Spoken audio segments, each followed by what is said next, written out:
All right, y'all. I want to gather around if you can. I know it's a little wet, but I want to thank everybody for being here. Number one, um, this is a really important event. I just got to tell you, my name is Julian Jenkins. I'm from One People's Project, originally based out here in Philadelphia, but I'm now up in Jersey.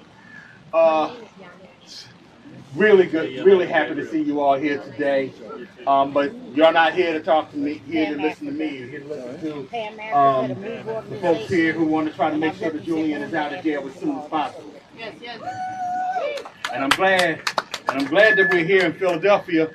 I'm glad that I'm here in Philadelphia because I'm being reminded when I come here that we also got to make sure that that brother Mumia is out as well.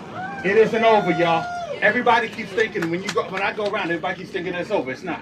It's not. So I just wanted to put that out there. Last time I was here, we was doing a teaching about the Proud Boys and trying to let people know what they were about and how dangerous they were. Now everybody knows. We most certainly knew that day because they showed up and tried to intimidate us. But after 20 minutes, they realized that wasn't going to work, so they left. So now I want to introduce y'all to some other people that will not be intimidated. I'm just going to hand over the mic to Yanni to continue the song. Free all political prisoners. Free them all. Free 'em all. Free all political prisoners. Julian Assange is a political prisoner. And we need to be engaging this case with that clarity and that understanding. I'll introduce myself. My name is Yane Indigo, and I am here representing the Black Alliance for Peace. And the Black Alliance for Peace demands that Julian Assange be freed along with all political prisoners. Yes. The reality that, a lot of times we look at these situations like this situation and we think of it as like a clear, understood issue of the left. But when you look at the way that the left has handled and stood by Assange in this situation, it does not seem to actually be clear. Assange, like Chelsea Manning, they were abandoned. They have been abandoned by the left. And it demonstrates, this reality and this truth demonstrates the way that the Western left is not really all that left at all.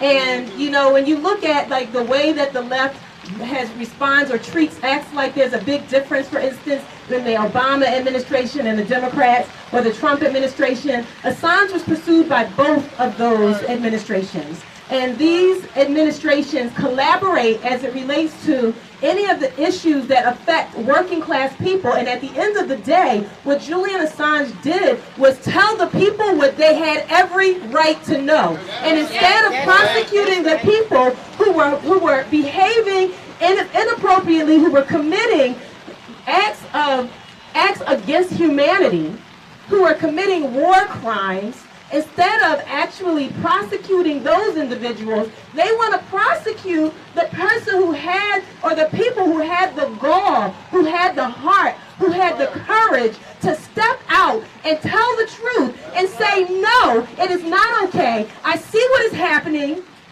I understand what is happening, and I'm going to tell the world what's happening because the people deserve to know. But the people also have a responsibility. The people have a responsibility to stand up.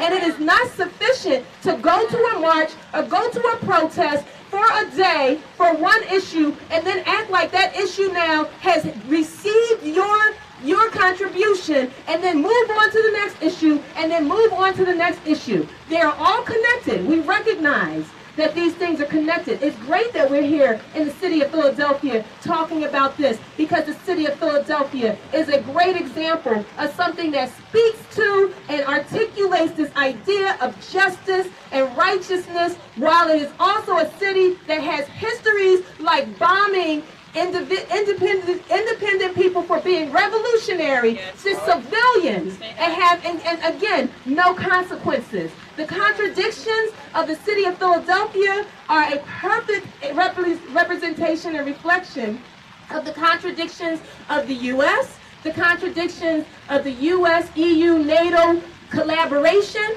and the contradictions of the Western left. We need to be looking at our comrades in the global south when we really want to understand what it really truly means to be a revolutionary. That is the reason why I wore this pin of Shay, because the revolutionaries of the global south are true revolutionaries, and we need to look at those examples today. When you see what's happening in Colombia, when you see what the people are doing in Haiti, when you are seeing what the people are doing in Uganda, when you look at what the people are doing in these other locations, you recognize and understand what it is that we are supposed to be doing here. We should not just be sitting and talking. We should be burning shit down. Yeah. It is time for us to figure out that either we turn this situation completely around, we turn the system completely upside down, or the world is going to end. Because the planet is not accepting this kind of behavior any longer. So I just wanted to say a few words of introduction to get us started. But the most important thing for us to understand, or I'm not going to say, I don't know what the most important thing for us to understand, but an important thing for us to understand is that we have a lot of fights. There were thousands of people on the street in support of Palestine. It's an important fight. There weren't that many people in the streets in support of the End SARS fight, but it's an important fight. Nobody's talking about Haiti. It's an important fight. There are not enough people talking about our political prisoners. All of these fights are completely intertwined. All of our struggles are being imposed on us by the same entities. The same entities that are keeping dictators in place in Uganda and keeping dictators in place in Haiti and trying to overturn the revolution and the democracy of Cuba and Venezuela are the same people who are trying to take Julian Assange and criminalize him for his heroic decisions. And we will not abide it. Free all political prisoners. Yes. Free them all. Free them all. Free them all. We have got any? We can use the sanitizer spray. Sanitizer right there. Does anybody have a Kleenex? Sorry. We just gotta be safe. Now I have to do it again. Right. On the move and long live revolution. Long live revolution. I'm here representing the MOVE organization and the organization that this government dropped a bomb on for telling the truth about what's going on here. I'm also here representing Mumia Abu-Jamal, who from death row has continued to put out the information about our brother and why we should be supporting him.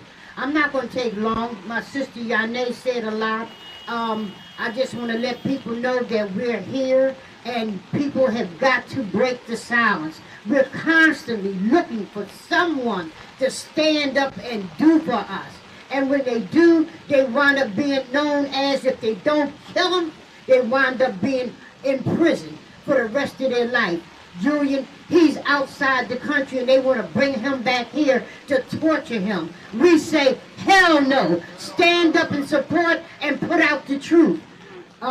Mark Lamont Hill, he was supposed to be here to do a interview with the two of them. He had a family emergency and he could not make it. So we'll turn the mic over to the people who know what is going on the move. And thank you for your strength. I'm going to spray it again. Okay. I'm sorry, this is a 1, 3 and announcement before you turn it over. Yeah, Sarah's going to say. Oh, okay. We have a comrade here. Good afternoon, everyone. My name is Sarah Burgess, and I'm here way out of my comfort zone to speak to you today because I am representing Ant Defense Committee. And we appreciate the chance to make this connection to what's happening to Julian Assange and to other people who are in this situation. Who is Ant Smith? I know him first and foremost as an educator at Youth Build, where we work together, where he is every day literally lifting up the young people of Philadelphia and supporting them with all of his heart and his mind. He is also a powerful organizer, activist, leader, and advocate who is committed to challenging power structures here in this city and nationwide that are oppressing the people, poor, black, working class people of this city. What happened? This last October, he was arrested based on and connected to the protests in May of 2020.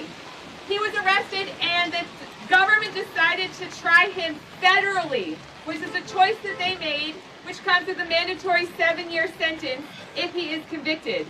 This is clearly a politically motivated charge that is designed to suppress the voice of a powerful person advocating for change in our city and beyond. So we, the Defense Committee, and many, many, many organizers across Philadelphia are committed to standing with Ant and making sure that the government does not swallow him up as it has so many other powerful, powerful voices for change in our city. I have flyers that I have here that I passed around to some of you. I'll make sure that you all have them. We look for your support, and again, we thank you for allowing us to make this connection to something that's obviously much broader, that's happening to many people who have been dissenting across this country this year and in the past. We must stand up and refute that, and I welcome the opportunity to speak to you all and to make sure we are standing behind one of the citizens of our city. Thank you so much. Thank you. Good job. Good job.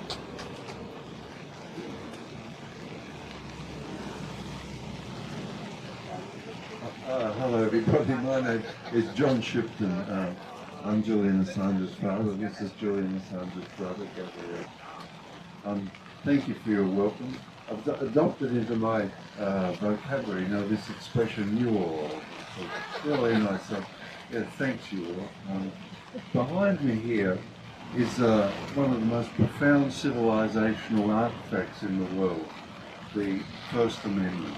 This is a treasure of the United States that's been slowly eroded by Washington, and Washington no longer wants this golden artifact to dominate the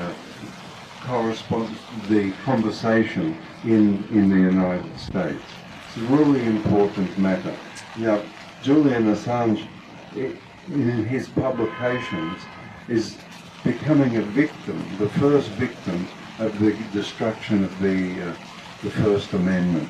So your support will assist us and assist yourselves and all the other people in the United States who treasure and utilize the First Amendment to express themselves with their friends, to publish their thoughts, and have conversations wherein they can get or put together a point of view and understand that the government ought not to do this or ought to do something. This is so important. So thank you very much, and the fight goes on. Hello everyone, thanks for coming down in the rain. I know it's a bit wet, but it's good to see all these faces here, and you know, we're sort of communicating all this back to Julian, that people are coming out all over. We've been to, we started off in Miami, then we went to Boston, we did New York yesterday, Philadelphia today, and we'll be in DC tomorrow. And we're just letting Julian know that everyone's coming out, and there's a lot of support here on the ground, and that keeps him going in prison. So Julian Julian won his extradition case on the 3rd of January, but the US DOJ appealed instantly, basically, and a few days later he was refused bail. It's been 6 months since that day, and he still doesn't know whether when there will be an appeal hearing. So he's just been sitting in a maximum security prison on remand. He's not sentenced. So he's surrounded by people who are serving life sentences, 16-year sentences. But for Julian, there's no finality. There's no sentence. So there's no, we can't even plan a party or anything for him, when he gets out. So this is a sort of technique that's been used against Julian to sort of wear him down. It's one of the Nils Melzer, the special rapporteur on torture, he's from the UN, has he's called it psychological or no-touch torture, which Julian's been suffering under for almost, I think it's 12 years, and he's 12 years now. Why is this happening to Julian? Julian, he really flipped the lens of surveillance, and so when the surveillors became the surveilled, so that the people who do bad things in our name, now have to think twice before they, before they sort of commit their corruption or their crimes, because they know that there are people like Julian out there who will expose them. Well, that's about it that I'll have to say, but yeah, thanks for everyone for coming out. We'll be in DC tomorrow, and we're continuing on for the month of June. One other thing is, a lot of people think, I think one thing we noticed in New York is a lot of people feel powerless. They don't know what to do. Especially with Julian's case, where it feels like we're up against such a the national security state is so powerful. So I think what's been successful in Australia is just keeping things local. So you petition your local congressperson, set up a local petition, among your local constituents, and target your congressperson. Get your friends and family, your neighbours, all to express what they want to their congressperson through a petition, and then submit that to your congressperson, and then they represent you, so they have to do what you want, and then once you've got that group formed through the petition, you just keep working it, keep getting together, keep talking, emailing, and then just keep attacking your congressperson and getting them, to do something, to talk to Merrick Garland, get him to drop the charges, or advocate to Biden. But I think that's the best, what we can do on a local level is things like that, and they work. They work in Australia, they work all around the world, so I don't see why they wouldn't work here. All right, thanks everyone. Just one more thing, we're all brothers and sisters in this battle. There's no separation at all. And as my companion here on my left said, that it's all joined together. So pushing on this circumstance to get Julian Assange free, also to prevent the erosion of the First Amendment, is the beginning of unity and solidarity for us. And Gabrielle mentioning that the secret is in local. Don't expect Biden to do anything. Just expect your local congressman to take notice of the 450 or 500 signatures on a local petition. Say, look, these are your people here and this is our concern. That's sufficient. It builds, and it starts, well, in Australia now, about 80% of the parliament, that's 227 parliamentarians, about 80% of them are sympathetic. About 30 of them are actively sympathetic, and it's only come about through that technique. A Facebook page with your friends, talking things over, get yourself in the information stream, and a simple petition to your local congressman and say, look, we've got this concern, what are you going to do, old chap? Very simple. Build from the ground up. Don't expect them to be rainmakers. Biden got so much on his plate, he couldn't fix anything. And he's a year older than me. So I tell you, he's got a lot of trouble concentrating. Well, I know. So, thank you very much. And see you at how does it go? See you at the barricades.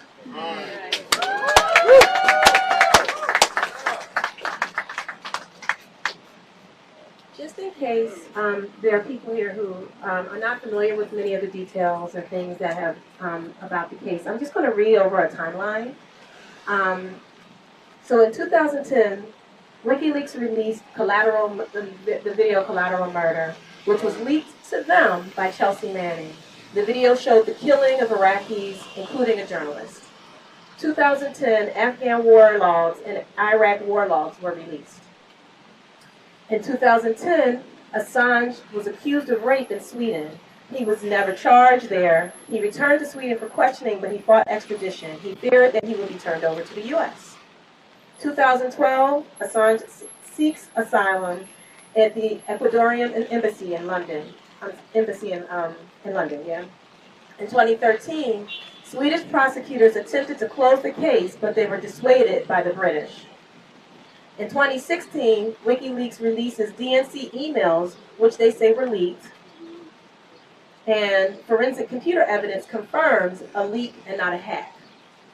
Assange was granted Ecuadorian citizenship, but in 2017. But in 2018, a new government in Ecuador cut off his communication, removed his citizenship after receiving $4 billion in an IMF loan. In 2019, Chelsea Manning was jailed for refusing to testify before a grand jury. Also in 2019, UK removes Assange from the embassy after Ecuador revokes his citizenship. U.S. indictment charging him under the Espionage Act is unsealed. He was sent to Belmarsh prison where he remains today. Eastern District of Virginia is a hanging court where acquittals are rare. In 2019, UN rapporteur Nils Melzner described his treatment in the embassy and in jail as meeting the definition of torture, as just described. In 2019, Sweden officially drops the sexual assault charges. In 2021, British judge declares against sending him to the U.S., citing his poor health, but also refuses to release him on bail. So that is just a quick timeline so people can understand, a little bit more about this case. And I just was wondering if you all wanted to share, anything about Julian, did you have a hint that he would be this kind of person that would take this kind of risk and stand out in this way and be able to make this kind of impact while he was growing up, when he was your brother and your son and when y'all were younger? Did you have hints about this person that he ended up being, this person in the world?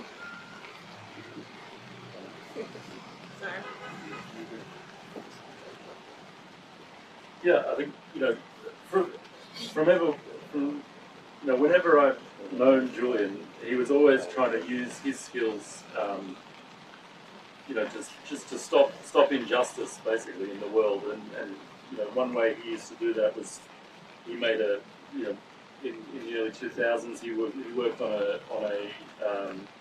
some encryption software called Rubber Hose, which was developed for journalists who would say travel over a border and get pulled over by police. They would be tortured, and it was a multi-layered encryption program. So if they had a USB stick and the state was torturing them, they could give one password, and that would open one layer, and the second layer would remain undetectable. So the torturers would be like, oh, we found it, we found everything. But the second layer would hide the information, so the actual leakers or people who were giving the information to journalists would remain protected.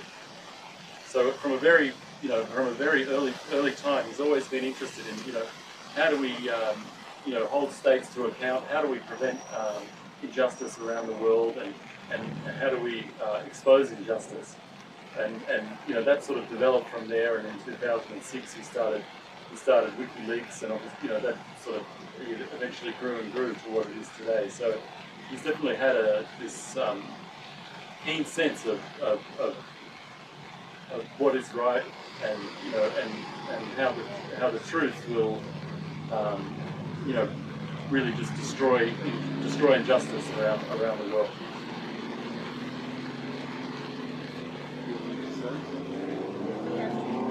Say what you just said to me. Oh, there were the Swedish were allegations. They weren't charged, and those allegations were never developed. They're just there to ruin and smear the character of Julian, particularly and to divert our attention from the heinous crimes that were exposed in the Iraq war files, in the Afghan war files, and in the Guantanamo files. It's an endless list. As for Julian, I always had a fascination for fighting for justice and a dislike of lies, particularly lies from the state.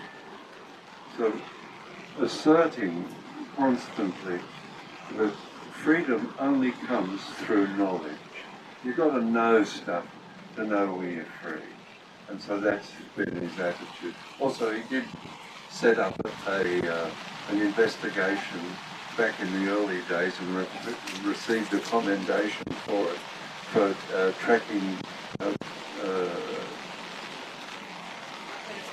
pedophiles, tracking pedophiles on the internet, and he received a commendation for it.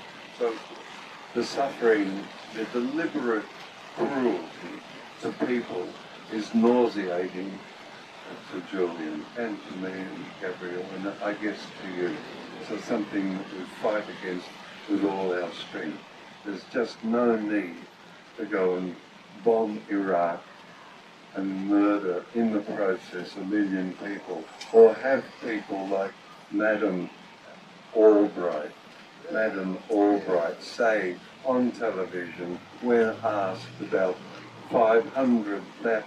Can you imagine the grief? 500,000 children destroyed their lives. The grief that the mums and dads felt. 500,000. And she said, oh, well, we think it's worth it. Well, these people are just monsters. Yes. And so we fight against them. Thank you.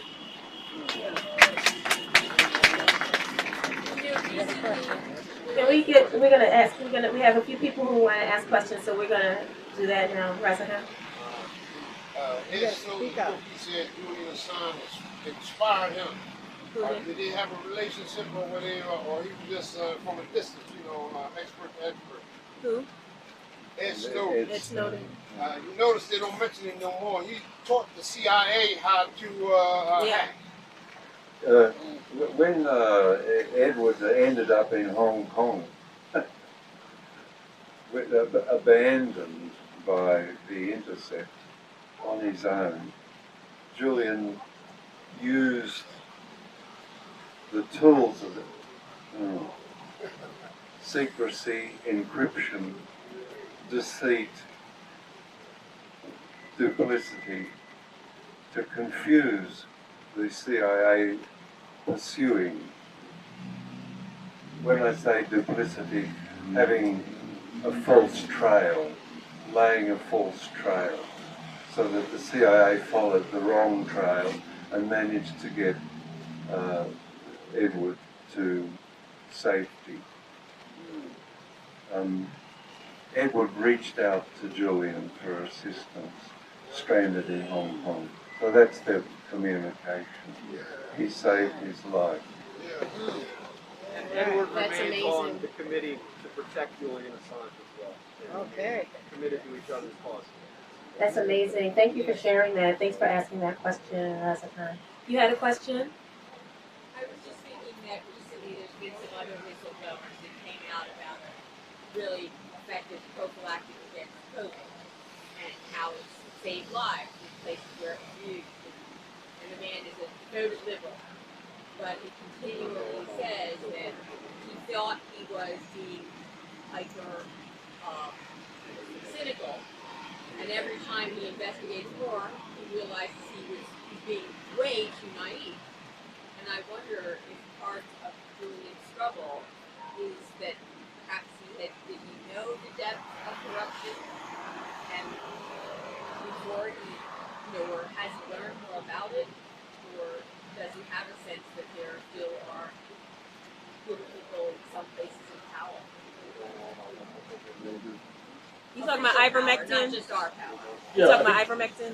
Yeah. With But that innocence that all these organisations, Department of Defence or State Department or the CIA, they're all just made up of of people. So, you know, there's people in there like you and I. You know, there's good people, there's bad people. So, you know, within all these institutions, there exists the Edward Snowdens, the Daniel Hales, these whistleblowers. They're in there. You know, they have a sense of, you know, they have principles. They have a sense of, you know, right and wrong. And you know, when they come across, you know, these war crimes or mass spying, they feel a need to, you know, release these things. And I think, you know, what's happened now is that with this prosecution against Julian, there's no longer an outlet for these whistleblowers, because this is the first time the Espionage Act has been used against a publisher. So now, say the New York Times or the Washington Post or any other media outlet, if they receive some national security leak, they now have to consider whether they will come under an Espionage Act prosecution. So if you're a good person in one of these institutions, if you're a principled person who sees injustice and you're looking at it and you say, I need to leak this, I need to put this out, but then you turn around and it can't be printed anywhere because these, you know, these publishers can now be prosecuted under the Espionage Act. So that's why it's so important that, you know, this prosecution is stopped, because there's all this stuff that's being done behind closed doors that needs to come out, that needs to be talked about, that we need to know what's been done, you know, in our names. Thank you. I just worry about you all getting in the rain there, and it's COVID season. So, look, we better call it a wrap, I reckon. I just have one question. Does he receive mail? Will he receive mail? Yes, there's even a website. It's called writejulian.com. Does he receive remittances? Yes. Yeah, and sometimes, back in the early days when he was first put into Belmont, they saved up the mail for 3 months, so there's over 1,000 great big stack of letters, which, I tell you, when you're in jail, receiving support from the outside, knowing that outside the jail there's people who are interested in your circumstances, is really important, vital to the strength to go on living. So that in the case of Mumia, you know, write him a letter, drop him a line. Can you shed any light on Seth Rich? Gee, that's a can off. Where's that one? No, I can't. I'd like to, but I...